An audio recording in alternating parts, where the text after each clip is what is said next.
the stream. Today we're going to be making a tool and die.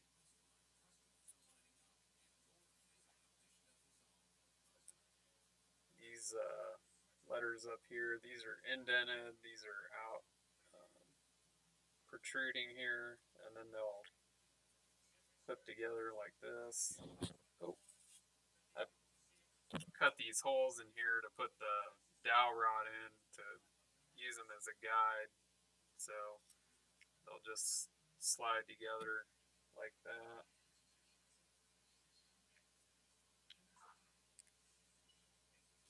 And then you'll put a piece of metal in between there and then clamp this down, and then it'll press out your lettering, which this is the stamp piece that we made. It probably looks backwards right now. This one was indented, which was not how the original design was, which this is the original design here. Get my microphone a little closer. So what this is a like a decal, and it goes on the top of an air box or an air intake on my buddy's Porsche. You can say it says 3.8 here, which is the liters. He had the engine redone, and it's now a 4 liter. So I guess it's a popular upgrade to this engine. Anyways, he wants that to say 4.0. This was obviously the old one that we took off. It's really thin, but the stuff's really pliable. It seems a little stiff. It kind of bent up when we took it off. We're not going to get these letters to match exactly. Now, if we had access to some steel and like a milling table or something where we could mill this out of steel and then, do it that way, we could probably get the precision hard edges that they have on this one. If you can see that. But initially, this piece I cut, which matches this one right here, and it does have a slight curve to it. It kind of dips down in the center here, which this one has. I just basically traced this guy out and put it on top here. What I initially was going to do, and I did it, but I sanded it off, was that I etched it using vinegar and salt water, or vinegar and salt, in like a 9-volt battery on my power supply. It didn't really come out the way that I wanted it to, but at the same time, I kind of wanted to try to mimic the look that he had, and this kind of idea popped into my head where we can make a tool and die and stamp it. And I've done it 3 times on this. The first one I did was nice, but I did it on it wasn't the right size. And then this was the second iteration. However, this one was stamped the wrong way. And that's one of the things when you do something like this. You have to pay attention to, what you're recessing and what is going to be, proud of the material when you clamp it together, or which side's the tool and which side's the die. But without further ado, we'll get right into it here. I'm going to pop over to light burn. And first, I'm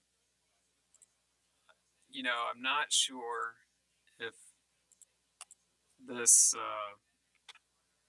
if you can get this letter. I think you can, and just download it onto as you would any other font to your computer. I was inside of Adobe Illustrator when I first got these fonts, and so Adobe Illustrator didn't have this. So what I did, I know what I did. I went online. I searched up a Porsche font, and here you go. There was several different ones. This is not really the one that I want. I got to go down here. I got all kinds of different fonts on there. Um, Illustrator and Adobe, they have access to like probably 1,000 fonts, maybe more. I don't know. I didn't count. But I went to another website, just searched for Porsche font, found this. And that's what we're using today. It's this one right here. Um, Now the problem that I had with this one, even though it looks nice, it came out decent and it was indented. Uh, the lettering is not actually spaced right. And what I came up with here, if I can find my ruler, the first thing you want to do, your program, whatever you're working in, whether we're doing this one in Lightburn, and up here we have our width and our height, and those are the exact measurements that are going to be put out on your laser when you go to do this. But I did this on something else the other day. I was making like a pair of my glasses. I was going to see if I could put the lenses in there, and I printed some out. Maybe I'll show those to you in a bit. I printed those out, but they were really small. I drew it in Illustrator and transferred it over to Lightburn, and I thought I had the measurements right there, but you know, you got to watch those measurements when they transfer. Now, you know, when you're working with Lightburn, you're working, everything that you're drawing up is shown in millimeters. So, you know, the first thing I did was measure these out, and they come out to about 12 millimeters, the lettering. And the other important thing was how wide the whole font was in general, and it was like 172 millimeters. So when I measured this one here, this one came out to 162. So it was short. So what I had to do was come in here, and first thing I'm going to do, let's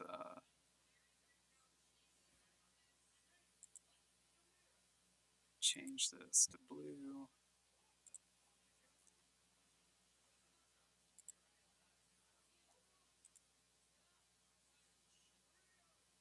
Going to convert this to a path so that we can work on individual letters and such. You got to watch this too. Go ahead and group anything together that has holes and stuff in it, like this O, this P. You can group that. And we're just left clicking one, shift clicking on the other line, right clicking, and then selecting group. Group that. And that should do us here. So the first thing that we need to do is this thing has to, you know, it has to match. So what we can do here is we can go like this. We know we want to be 12 millimeters high, but we don't want to do that. I think I found I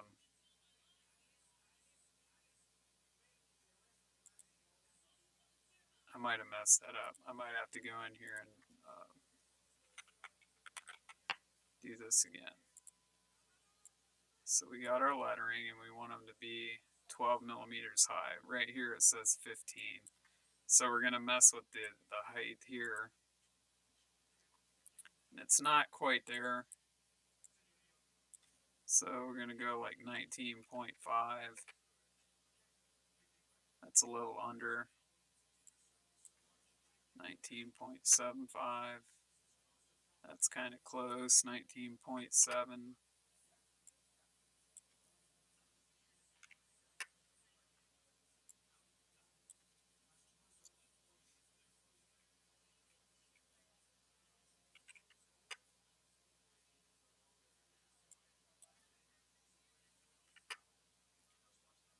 right, we're going to go with that. We're going to go with 19.62. That gives us 11,994 in height. And I'm working in millimeters here. I kind of find it easier, even though I worked with inches and feet my whole life. That's the first thing. Now, when you stamp this, your letters are going to actually come out a little bit bigger than that. So maybe we should probably lower that just a little bit. Let's go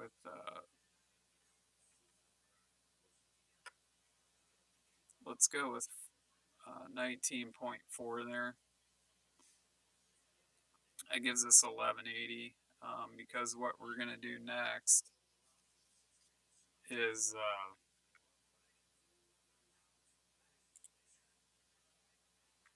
well, before we do that, let's go ahead and spread these letters out. Because we need the overall length to be 172, and we can't just type 172 in here, because that'll certainly mess things up.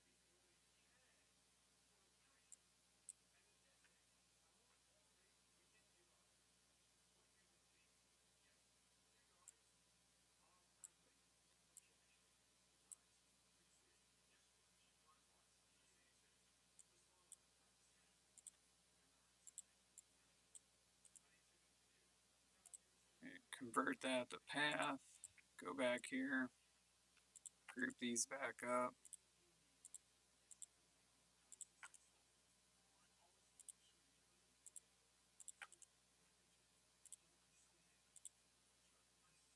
All right. Next, what we're going to do is we're going to select these, and then we're going to do an inset. And the first ones I did, and that's where we get kind of the width on the edge of the letters here, and you got to have some room to be able to push this down in and, you know, put that aluminum and let it bend without it destroying your die. If you made this, like, let's say 0.003 or the thickness of the material, I mean, it's probably going to break something. I mean, and you're going to need like a heavy hydraulic press or something like that. I went with 0.28. I think that gave me a pretty decent relief for the metal to go in. And as you can see here, we're going outward. And this will be the recessed portion. Now, the next thing we're going to do here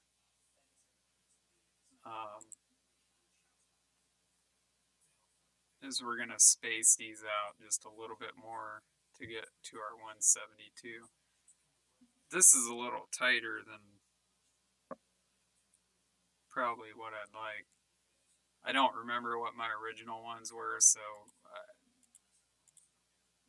I've printed this thing out 3 times to get everything right. So that's sometimes what you have to do. You have to play around with it. So what we're going to do here, actually, I think I'd rather take these to the inside.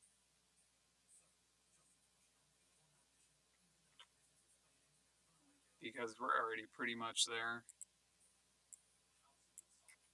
So we're going to offset inside.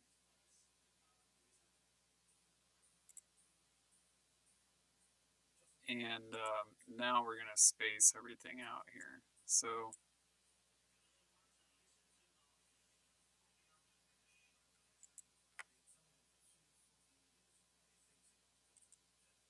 let's ungroup whatever was grouped so that we can select these individually.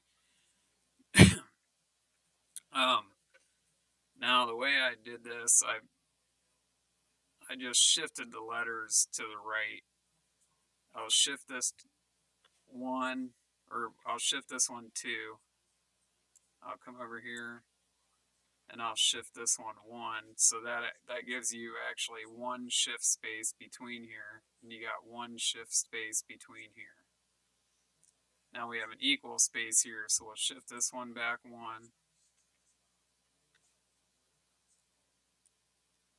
and we'll shift this guy back 2, so that we have that double shift space. And since that one was 2, we'll do 3 on this one. That'll give us that 1 extra space. 1, 2, 3.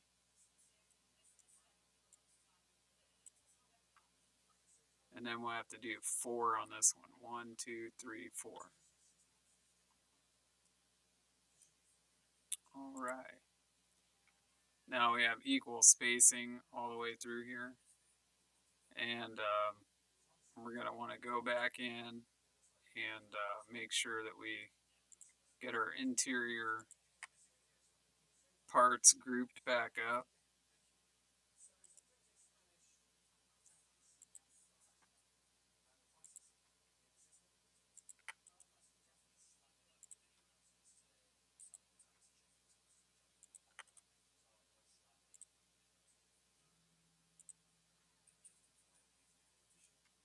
And that should be it. Now we're going to group all these together. We're going to group the inside letters all together.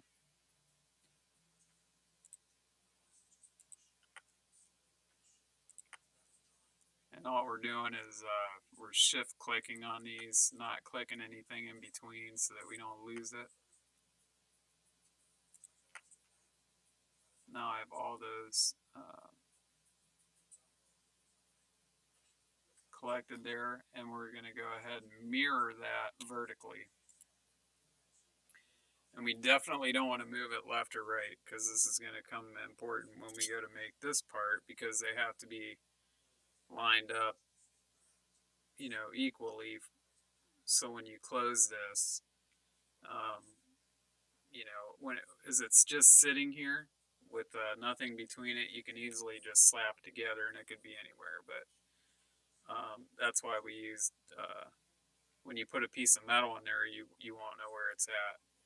And that's why we put these in here, the guide holes, to make sure that they do fit together. And it's critical to making this work properly. So we don't want to move left and right, but we can move up and down. So I'm going to move this down. And you can move it, you really can move it down as far as you want. But we're going to go about right there. Let's get these guys out of here. Delete that guy. And now we need to make the framing for this, what it's going to sit on. And we'll start off here with a box, like something like that. I make these little guide boxes so that I'm like equal distance around stuff. I'll make something like this, and I'll use this to make sure I'm equaled up. And now you can't just move this around and put it on the line and go, oh, that looks good, right? You got to go all the way down in here and put it on there. And this is how you end up with precision, okay? Now, when you see this little box right here, that means that when you're dragging this, you're actually making the box bigger. If you go here and you get this little squiggly line, then you're dragging the whole box all together. Now, that's right on. And I did that with my mouse, but I'll show you something here. Probably when I go to use this box on the next one. I'm going to bring this one over. And this part we do have to mouse drag it.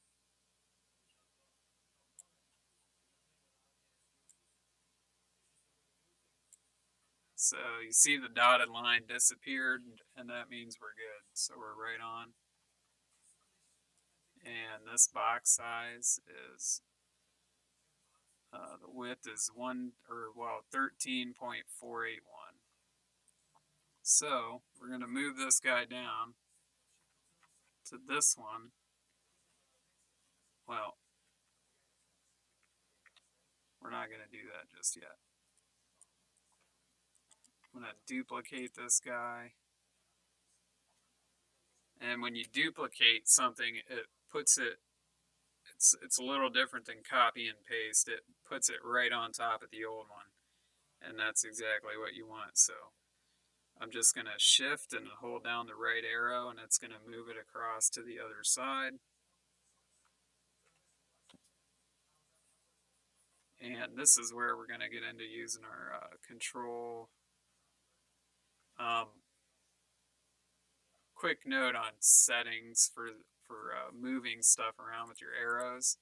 That's under here, under Edit, under Settings. And then you come down here and you have Shape Move Increments. You have Control Arrow, which is Control key plus, left, right, up, down arrows on your keyboard. And then you have Arrow, which is just the arrow. And I have that increment at the smallest possible amount there at 0.0001. And then my shift arrow is 1.5, which is a large move. There's a couple other settings in here, but these ones are kind of the most important for that. So we want to move this box, but we don't want to make it bigger. We want to keep it the same size. So we're going to mouse wheel and zoom all the way in here. We're going to pull this guy over until it lines up. Then we're going to bring this guy in.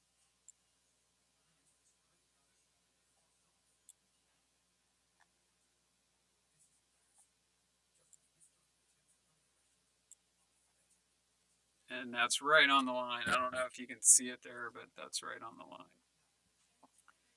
So now we know we have these are both equal on both sides. One thing you'll note, I put these little ears on here, and this is they match the size of the lettering. So when I put my material in, it makes it easier to line up the material inside the tool and die here.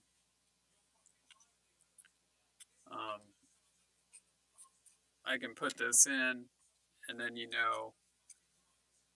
you're trying to get it, or if you have a piece of metal already cut, you haven't cut the outside shape yet, you can put it in just about anywhere. But if you do have it cut, you want to use this to kind of line it up on both sides here. So that's this guy right here, and we're going to add our little ears. We'll just make that shape. It can be roughly any size. Now when it comes to this part where we make the guide holes, whatever you're going to use, you want to make sure that that hole is going to work. I think at mine, this was a dowel rod, whatever 9 millimeters is, something like 9.25 or something is what I did, which is about 3/8. So that's what will make this. And then you can go up here and adjust that circle to be whatever you want. So you just do the width and the height. 9.25, that's good.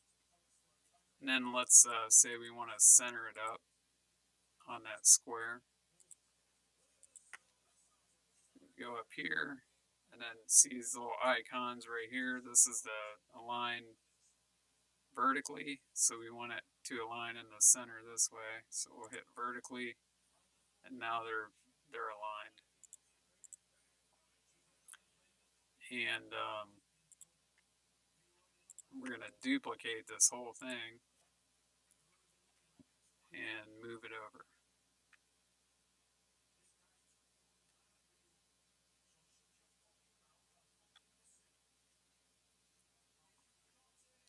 All right. Now that we have that done, we're going to go ahead and group these up.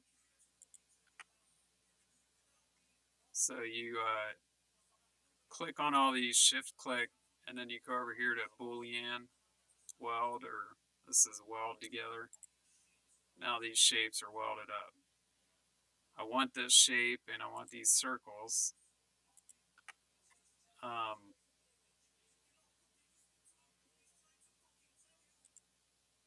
Want to duplicate that, and then we want to flip it again.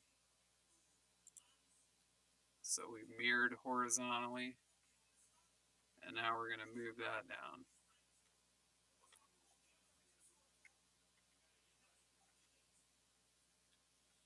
Now, you can probably see the next problem here is when flapping these together, we don't know if the lettering is in the right place horizontally or vertically. So what we're going to do now, we know they are side to side. We know these match up. So what we're first going to do here is we're going to make a box up here, and we're going to line it up right on the lines that we had before. And you can see the height here is the important number, is 7.511 millimeters. You're going to make sure it's right on the line, which it's not.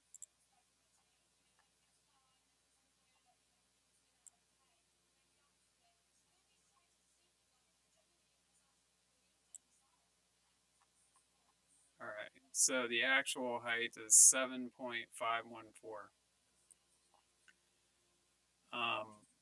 Now what we have to account for here is the offset that we did. This being the outside one up top, this box is going to be a little bit smaller because the distance between here and here is smaller. And the offset that we did, we just basically add the amount of offset to this box. So we're going to duplicate this box and move it down. We're going to line it up with the bottom of this.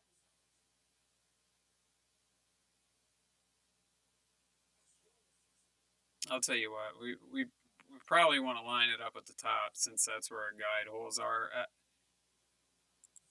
I think it would work. It would work the other way, but let's just do it this way.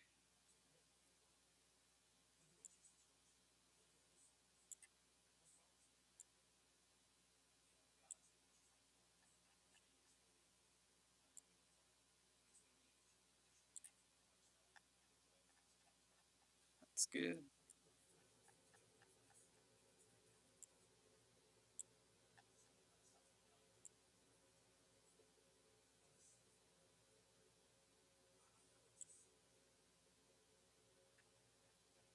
So our new number is 6.669.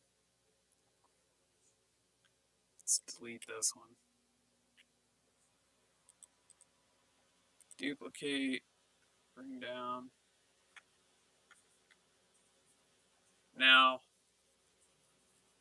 we need to just double check real quick that these letters, the height, are, that one's 11,271, this one's 11,832.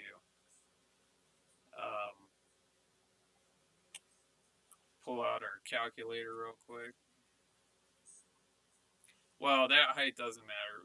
We need to remember the 0.28 offset.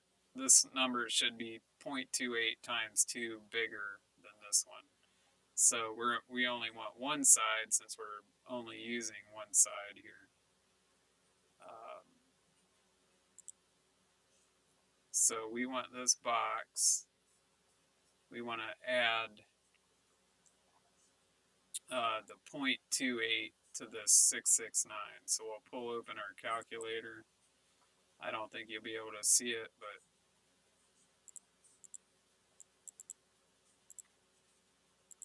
plus 0.28 gives us 6.949. So I'll just come up here and put 6.949. Makes it a little bigger. Pull that down to here.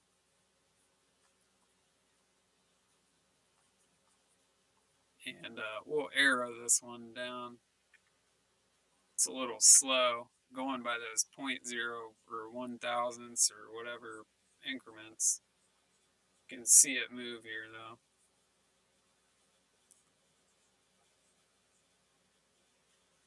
And we're right on the line. Zoom all the way in, make sure you're there. If you run into a situation like this where you can see it, there is an actual another measurement to this. It's not, or that extra tens place or thousands or whatever. It's not showing on there, so it should be all right. Now we're gonna go ahead and move all these all the way down. And let's just group these up while we're here. Now we're gonna move them.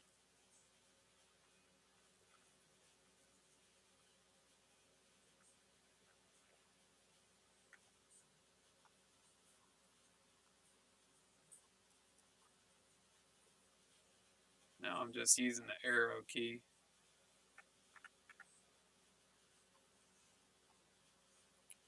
And now we should all be lined up. So when this is printed out, you flap these together.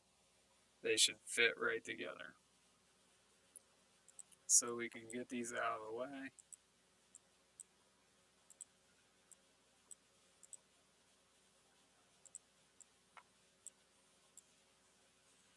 You can leave them there. I leave them there. Typically, I'll put them on. You can see it says alignment tools right here. I have the output set to off.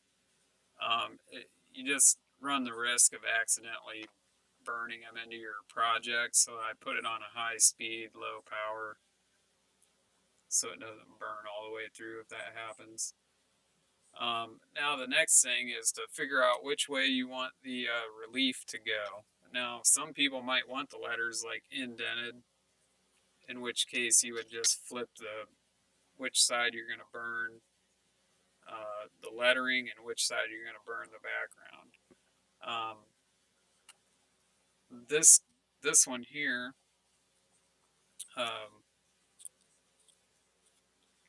since we want the letters to pop out, we want to be able to read them that way. We're going to put the smaller letters, or we're going to burn out the background. And then on the die side, we're going to burn out the lettering. So that means that the smaller letters are going to be the backgrounds burn out. The bigger offset letters, those are going to be burnt in. And these are the bigger ones up here. So we're going to set this guy on its own layer.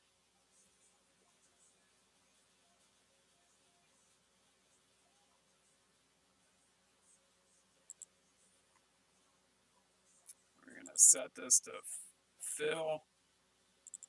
And we've been going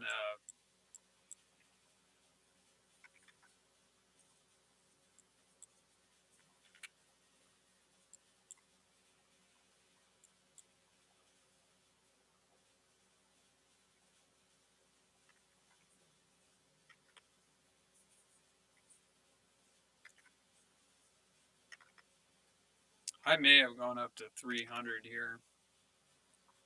But I have a 55 watt laser, so that's the other thing. And you kind of need to know what your laser does here. Um, on this particular board that we're doing it on, this one was done on a different.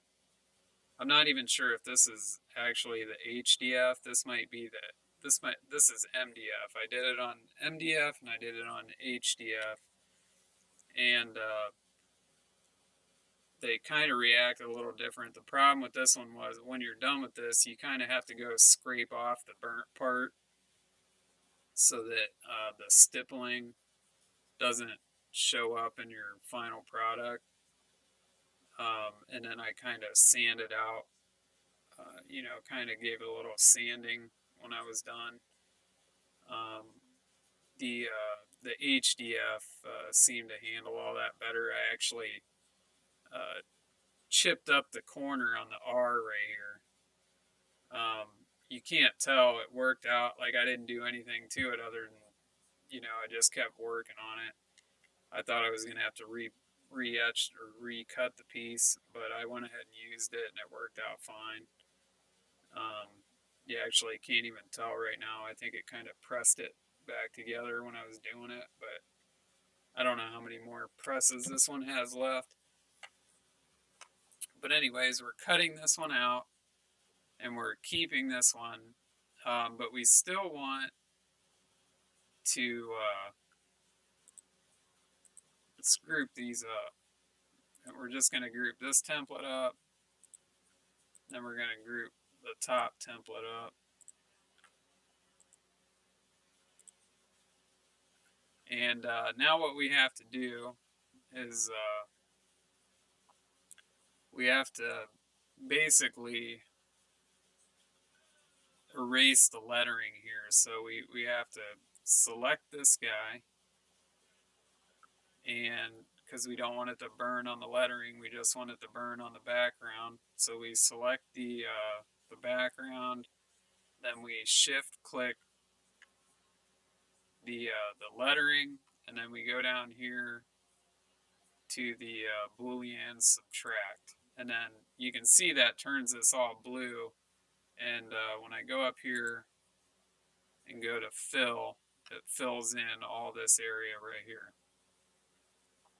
Okay.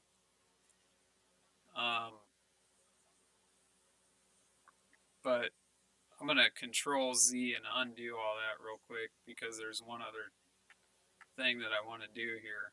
Because we still need to cut this out. So what we also need to do is we need to select the frame here, and we need to duplicate that, and without touching anything else, go down and put it on a different layer. Okay, and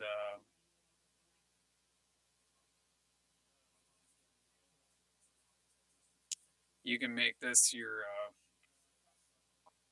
you're going to make this one your line, and the original one, let's turn this one off for now so that we can see the original one.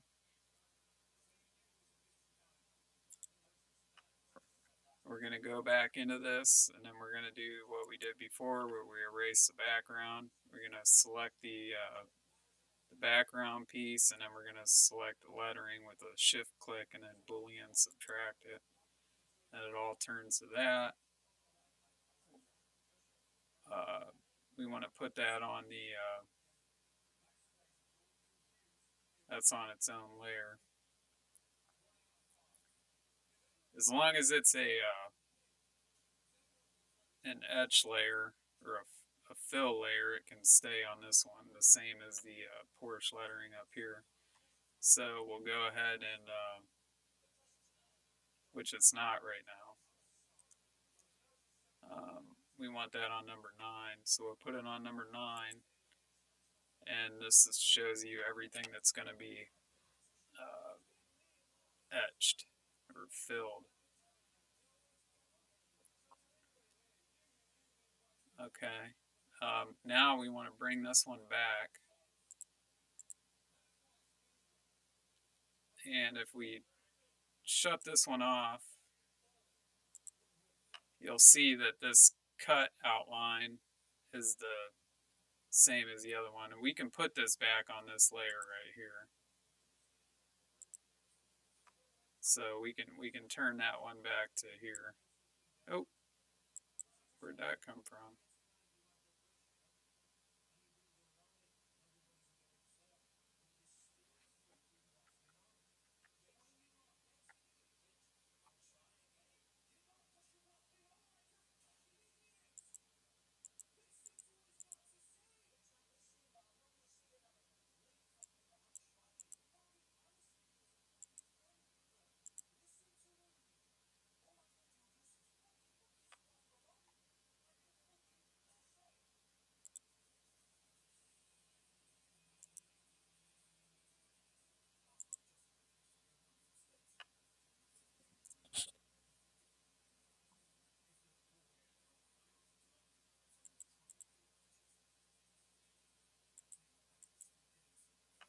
Alright, so we got our fill layer out here. On this one, we got our fill layer here.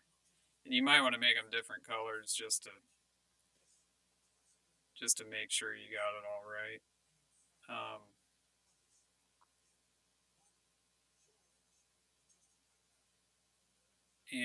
What you really got to do is go back into your speed and power settings and check all these if you've done any sort of projects like this before, and just double check everything, because that's what ends up happening is you don't double check something, something gets cut or doesn't get cut, doesn't happen in the right order, and your whole piece is ruined. That's how I came out with a reverse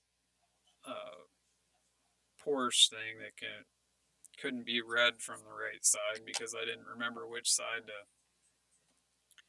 do the offset on and which side to cut out. I just forgot. So my cut settings for my laser on this particular material were 40, I'm sorry,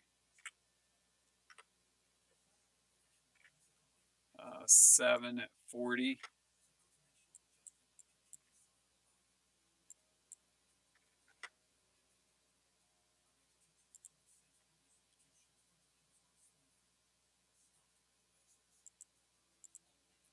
And I just shut that one off just to make sure that was still there. And now we got our Porsche lettering here. Now you can just go right click these and it'll show you which layer it is. And we definitely we want to cut that one out, so that has to be at the cut setting.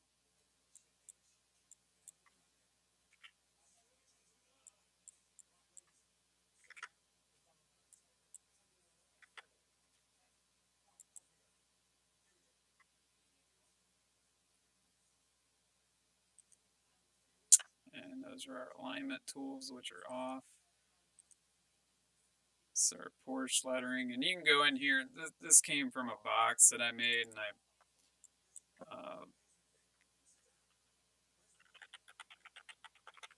you can come up here and change that, the name of it. That kind of helps you out too.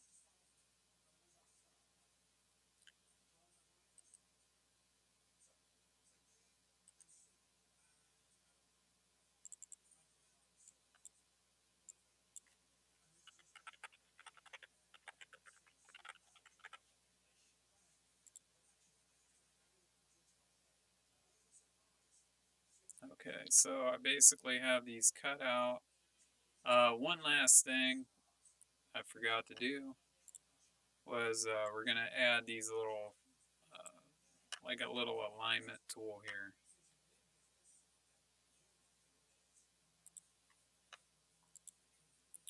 Basically what we're going to do is bring this over to our lettering, make it to the same size, and that doesn't have to be as precise. Oh, I moved it, so I'm going to hit Control Z here to put that back. And we'll just bring that tab out here. We'll click that, shift click this, and then weld it together. And then we have our little tab. And we'll do the same thing on the other side here.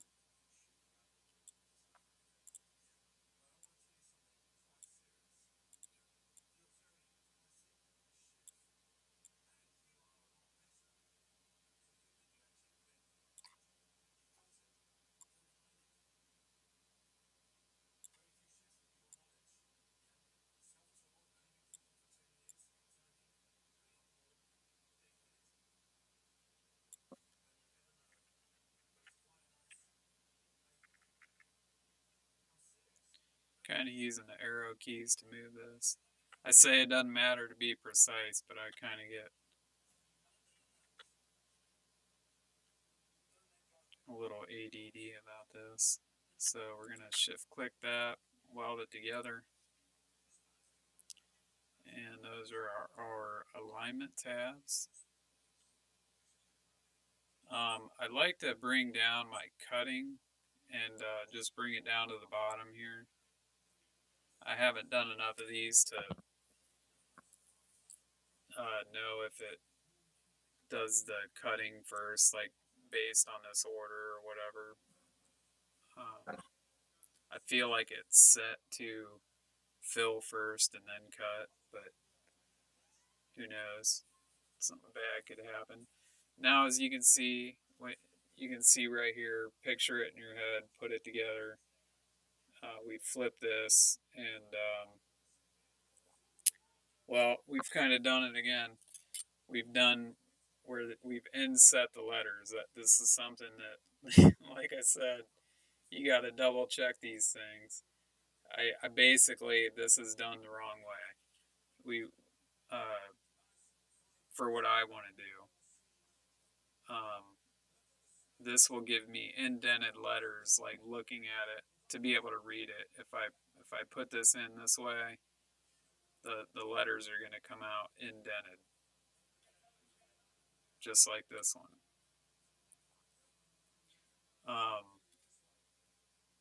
Basically, we could, you just do this process again, but except for, putting the fill layer on the bottom one, you put it on the top one, or whichever one you have the bigger letters at. It really just matters which way, this one is mirrored backwards. I probably should have left that one up top and then brought this one down, and that would have made it a little easier. I guess you just got to remember that if you want it to pop out at you, you want to be able to read the letters on the screen, and that's going to correspond with the fill layer being like this. So that's pretty much the tutorial. I can't really take you over to the laser and let it run. It probably takes a good that's another thing. The first one that I did. Give me a second. Let me see if I can find it.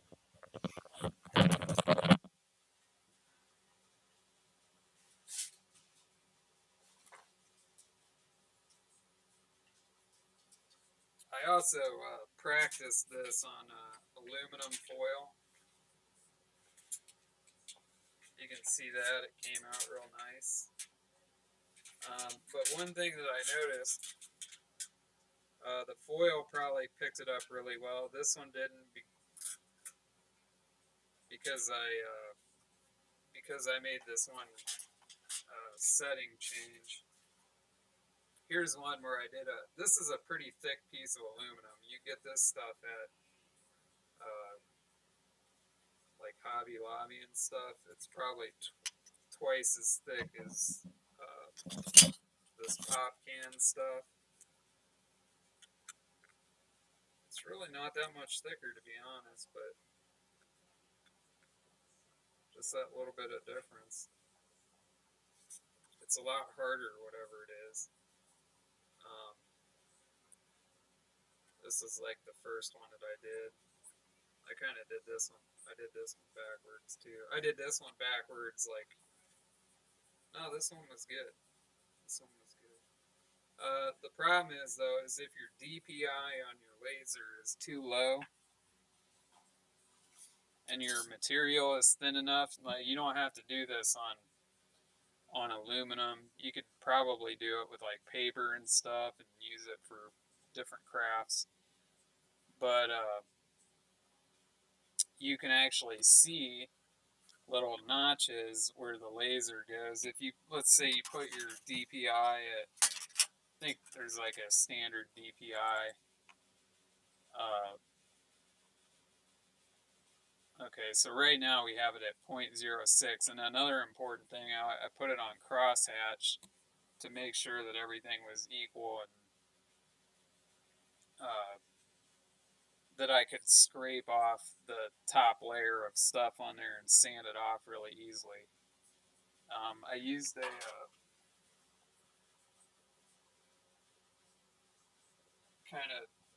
kind of show you what I did here. I have these like little chisels, like little hobby chisels for carving, wood carving and stuff. And basically I've just taken in here, put it straight down along the lettering and just scrape it. Just, I'd make sure I was right against the edge here. I'd take the edge, swipe it down here to make sure that it cleaned that off. Go like that, and then just scrape these down. And then I have these little sanding pens, I guess you can call them. They kind of, you can pick these guys up at Hobby Lobby, but they fit, they're pretty sharp, and they go right in the corners, and you just kind of clean all that stuff up. But what you can see here, how you can see this isn't burnt.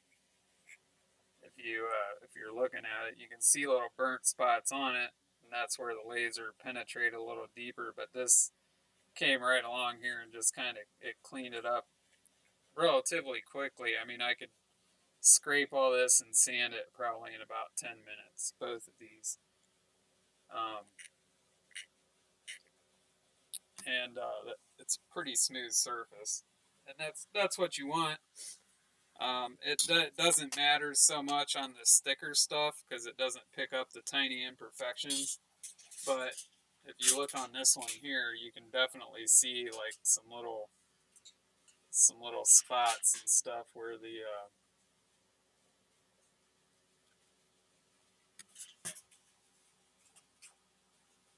there's little like, looks like sand almost got trapped under it or something. But the other thing you'll notice too when you go to do this, and it probably more depend on your power settings and stuff, but it'll start to like whatever glue, whatever they use in this, whether, I don't even know if it's glue, but it'll kind of darken the areas even that you didn't hit with the laser because it's building up on that edge,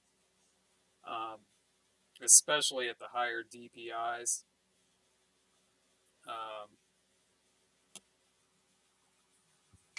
But that doesn't seem to really be a problem. The one thing I did on the HDF, it kind of had this resin on top of it, so I took a little bit of alcohol, like rubbing alcohol, and a little paper towel, and I kind of wiped that stuff off and cleaned it off. But this whole process works extremely well. The other thing I'll show you here is what I was using. I used a bench vise. I used a bench vise on this one.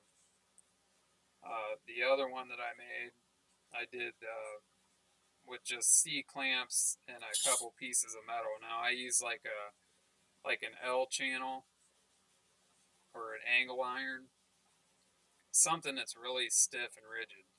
You can do that. If you got some kind of hydraulic press where you can press it, great. I even thought about using my jack and getting a couple flat pieces of metal and going and putting it underneath my car to press it together. Something that you can get a lot of weight and get even pressure across these things. But with the C clamps, um, what I did, I put a metal piece on this side, a metal piece on this side, and I put 3 C clamps along here. And I clamped them, and I used a little bar to get a little extra leverage on the handles to turn them. And then I would move it kind of up and down through here to make sure that I got everything, because it looked like it was kind of maybe flayed out a little bit at the top, like it didn't press all the way in. But I just moved them around and kept 2 of them clamped while I just moved one, and kept rotating where I would clamp it, and eventually got it all clamped out, and that probably took about 10 minutes. So the end product is really nice. I can see it, to do like a bigger, you could do like maybe round or even larger things, but you're probably gonna need some kind of a press or something, and a lot more steel to like spread out the force. But that's pretty much it for today.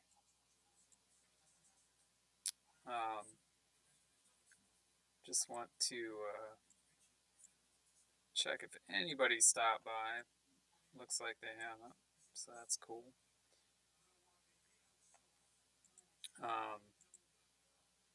Look forward to doing this again. Thanks a lot if you're watching this later, and yeah, subscribe, and you might find some other cool stuff on here. Have a good one. We'll see you later.